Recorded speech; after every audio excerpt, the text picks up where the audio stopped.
Mary remained with Elizabeth about 3 months and then returned home. Dear brothers and sisters in Jesus Christ, we celebrate the feast of visitation of the Blessed Virgin Mary. It is a feast of meeting. The very concept of feast remains the event of meeting between two holy women. Mary meets her cousin Elizabeth. The meeting between Mary and Elizabeth affects not only Elizabeth and John, but also it confirms of her Annunciation experience that she is the mother of the Savior. Thus it makes Mary to feel overjoyed, and she begins to sing the Magnificat, the song of praise and gratitude. The first reading speaks about the rejoicing and exaltation by the daughters of Jerusalem, since the God of salvation is among their midst. The Gospel presents the encounter between Mary and Elizabeth. It is a meeting between yet to be born babies, Jesus and John the Baptist. It is the meeting between the two periods of salvation history. The mother of the forerunner meets the mother of the Savior, while forerunner meets the Savior. As the Lord Himself says, the law and the prophets were until John. Since that time the kingdom of God has been preached. This is an important saving event, and in order to understand it, let us enter into the heart of this feast. The first reading says that the Zion, Israel and Jerusalem are essentially synonymous as used in this verse. At this point, the time of punishment that Zephaniah foresaw in his earlier chapters has ended, and the time of rejoicing has come. This is the rejoicing that the people will experience when they are released from exile in Babylonia and allowed to return to Jerusalem. Israel has known a series of kings, good and bad, beginning with Saul, but God was Israel's true king. It was when Israel rejected God as king, desiring a human king like other nations, that God allowed human king to reign.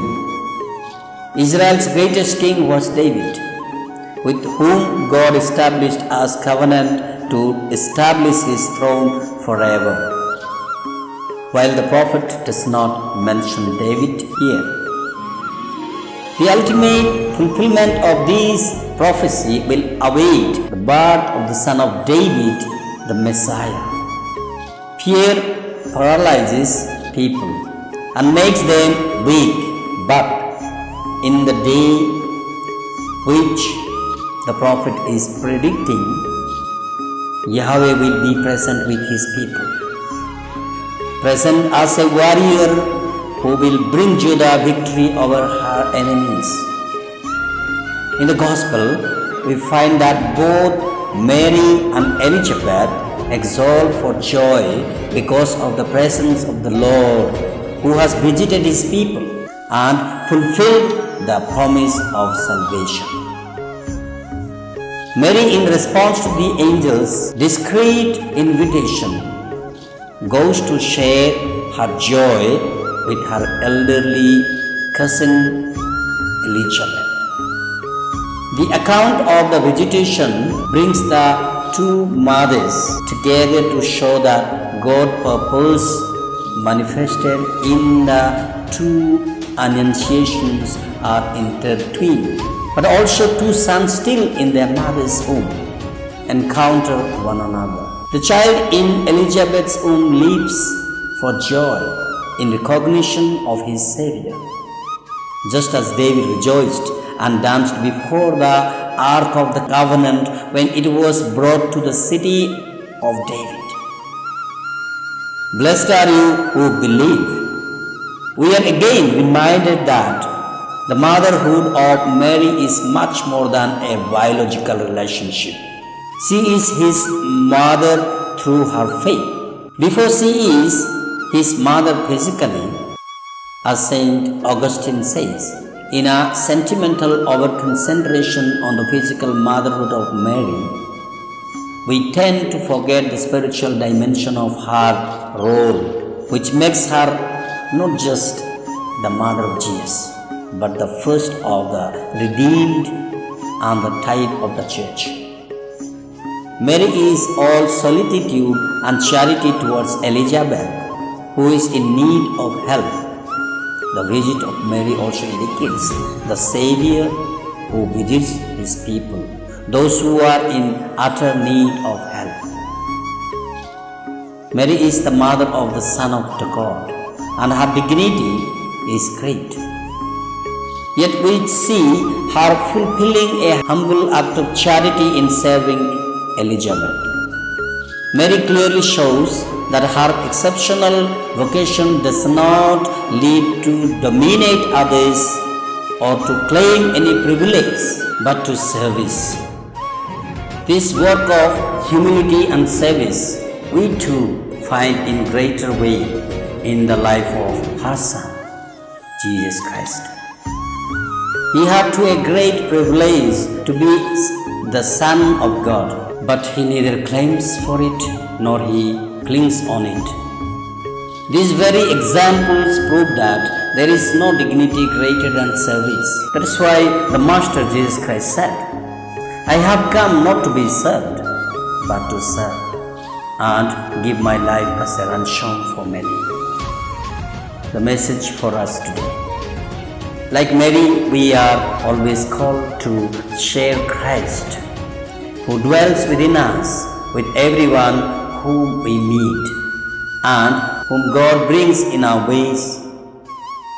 Since we are bearers of Christ, we need to share His values and teachings in our day-to-day lives through our words and actions.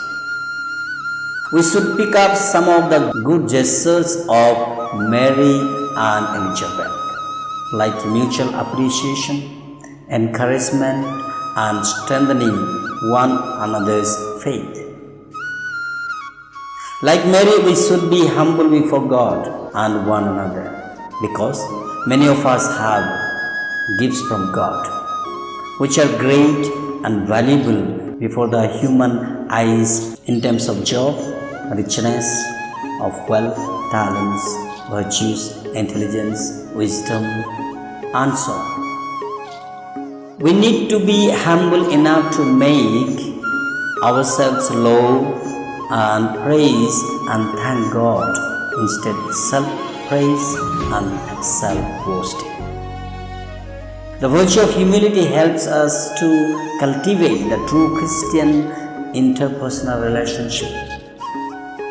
Like Mary, we need to be ever ready to help the needy. It has become very essential need to express our concern to the other in the time of COVID situation today. This is a great and urgent need of extending our helping hands to the needy during this COVID. Spiritual support, material support, emotional support, and psychological support are very need of the world today, especially during this COVID. We need to be available at least in a small way for the service to the humanity. We can fulfill it unless and until we are sensitive towards the need of the other as Mary felt. So the need of the hour demands the service towards the other in and around us. And it's me and you who could think, sense, and express in action.